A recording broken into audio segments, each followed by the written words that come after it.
So let's talk about speed density tuning. I've got most of the stuff that I want to talk about prepared, and I want to kind of get this out there for everybody so that they can get started themselves. So what I'm going to go over and what we're going to cover is the second half of the tuning. There's the first video that I put out that covered the basic of the actual map that you're going to flash and what you're going to do to get your car ready. And then this map itself should cover the tuning as far as log collecting and applying the data that you did. Now, I'm not going to go into specifics of everything you can do with speed density. I'm not covering the whole table itself, and I'm not going to cover other things that can be adjusted for it. This specifically is to just get yourself ready to go to speed density and get a certain block of cells ready for running speed density.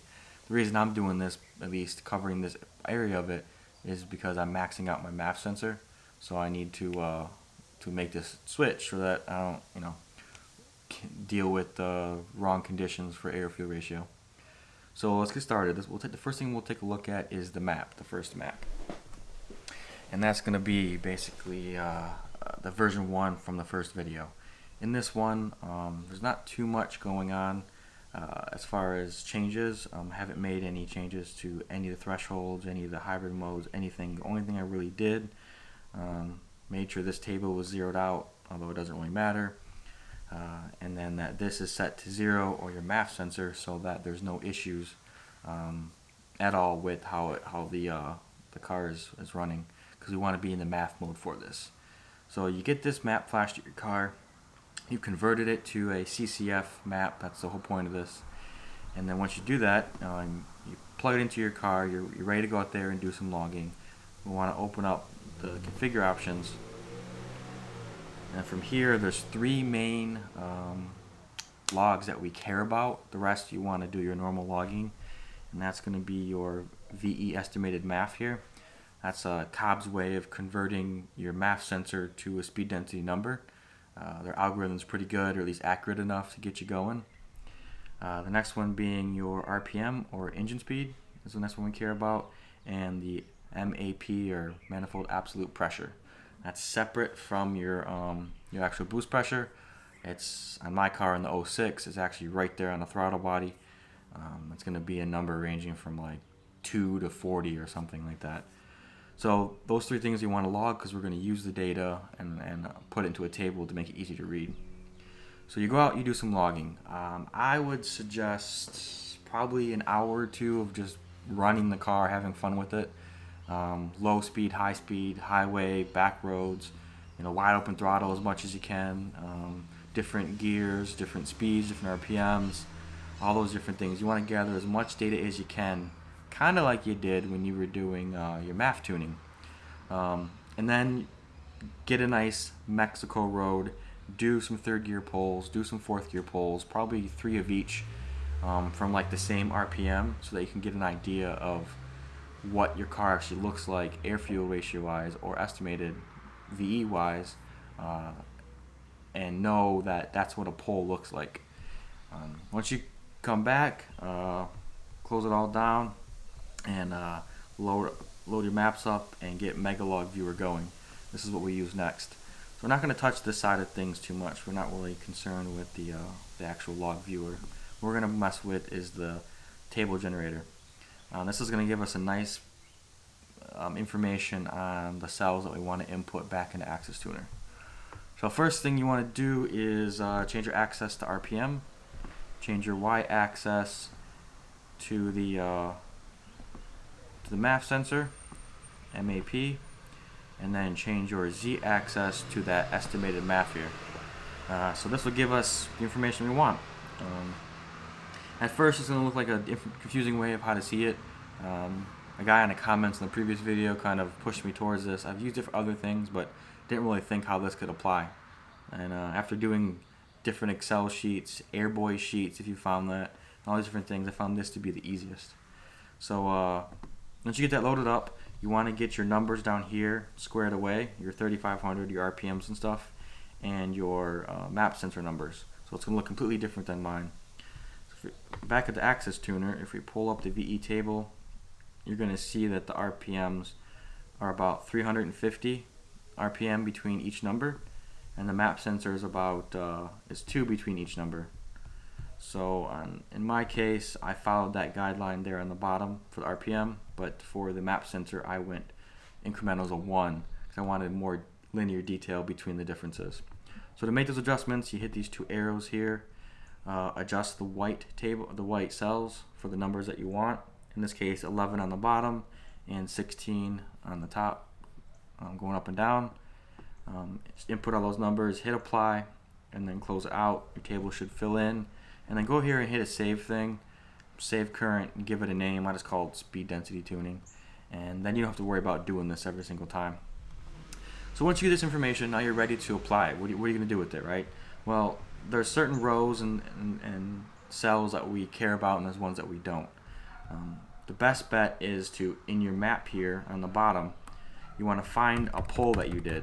So hopefully you've isolated some data, or you know what time, as you can see on the bottom, mine says 380, where the cell sits for the poll. So we'll just imagine this is a poll. You do the information, you follow the trace, and now you see where the information hit. And why this is good is because you can apply the cell back to AccessTuner. So first thing we want to look at is a cell viable? Does it have something that we need? If I look at this 104.46 cell and I highlight it, it says beginning value, it says hit count 4, which means the log only captured 4 hits to that specific cell of 5600 RPM and 30 map sensor. Well, in my opinion, from what I've gone through and I've learned, 4 is just not enough data to be reliable. What I found to be reliable is about 10 or so, at least more than 10. If you have 4 or 5 hits and 3 or 4 of those are 102 and 1 is 98 or 96 just because it just captured it that way, that can throw off your average and really mess things up, or at least not give you a good starting point. So the next thing you want to look at is what cells are, like I said, what cells are good. So in Megalog's terms, the darker the color, or green in this case, it's more information. So this 5250 has 57 count hits. Good. I should be able to trust that data enough to be averaged out. So what I would do is say, okay, at 37 map sensor and 5250 on the RPM, we're going over to here. 37 is the average between these two, and then 5200, I could be off. And we'll punch in whatever the number was, 93. So as you go along, you'll build yourself a map using the information here based on your polls. Like I said, stick with tables that are, well, definitely under 100. The higher the number, the more rich you are. So this is probably tip-in or something else that's not gathering data properly. So I wouldn't worry too much about these lower RPMs and these lower map sensor pressures, these cells here. Just worry more about where your polls are going across the line and where your higher numbers are, because that's what we're focused on, at least in this case, this instant. Apply those numbers and you're good to go. So let me show you what a first table looks like, or at least in this case, yeah, you see I have several tables here. So a first table is going to be something like this. I got numbers kind of all over the place. I even have the higher than hundreds into. I learned not to do that in this case, but originally I did. So you got your numbers and you're good to go. What you need to do is go out and do some more logging. Do the same thing you just did, log some more data, do your polls, bring it back over to Megalog Viewer, get it loaded up in here, and then compare it to what you have here. So if this cell, 36 map and 4900 RPM, if it now shows 98 or 99, or if it shows 89, there's a big jump in numbers. You might want to compare why that was so far off. But generally I've seen it be like 97.5 or 95.5, and you make that adjustment. So you do that a few times. You make those adjustments, you get those numbers on point to where they feel comfortable to you. If you're watching, if you then go back in and actually use Megalog Viewer, and you can set this all up and compare the map sensor, the RPM, and then the actual air-fuel ratio, you can kind of tell if the estimated number is too far off. And then you can make adjustments there. So after you've gone through and done all that, you've got your 6 or 7 different logs, you got your 6 or 7 different maps because you're making all these adjustments. What does it look like when you're close to being done? So let me load up my current map that I have as of today. I don't know why I just did that. Version 2, because I made some other adjustments, so I called it version 2. This is what my table looks like. This is what I'm actually, if you look in here, speed density mode, I am switched to 2, so this is actually flashed and running on my car as we speak right now. So the table itself, I've interpolated it horizontally and vertically. I've found the numbers to fit. In Megalog Viewer, when I open up this version 2, I have a lot more logs, but this is just ones for the video. We pop it over here. Absolute pressure, and then in this case, because I am beyond what the estimated number will do for me, I will start comparing this against my wideband, in this case the LM1 for Innovate. And this is what a pole looks like. When you do just a single pole, this is kind of what you should see.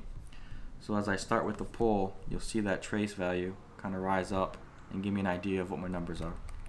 So this is pretty normal for me. I run a little bit richer because I'm running methanol and I'm still playing with the tuning. My tip inside is a little bit too rich, so I'll make some adjustments there. But anywhere between 11.8 and 11.2 is 10.8 and 11.2 is good for me for now while I'm tuning. That's it, really. I mean, get those logs, get them in the Megalog Viewer, make the adjustments to your VE table, do that a few times. When you're comfortable enough, start comparing that against your AccessTuner, your wideband, and make those final adjustments there. Go out, drive the car, always watch your wideband when you're doing it. If there's anything wrong, pull back. And then you're pretty much switched over. It's as simple as the map sensor was, where you just logged a bunch of information and applied it, and then you did your fine tuning. So this is not my final one. I'm not done with it yet. I'll probably have 4 or 5 more logs to look through and more polls to play with before I'm okay with it, just because I'm doing methanol. But it shouldn't take you too long to get this part set up. Just remember that this works for me because of the programs that I have. So if you're doing it with Excel, which you can do, you can make a pivot table, I believe, which can kind of help you out. But this should get you started. Few videos going forward, I do want to cover E85.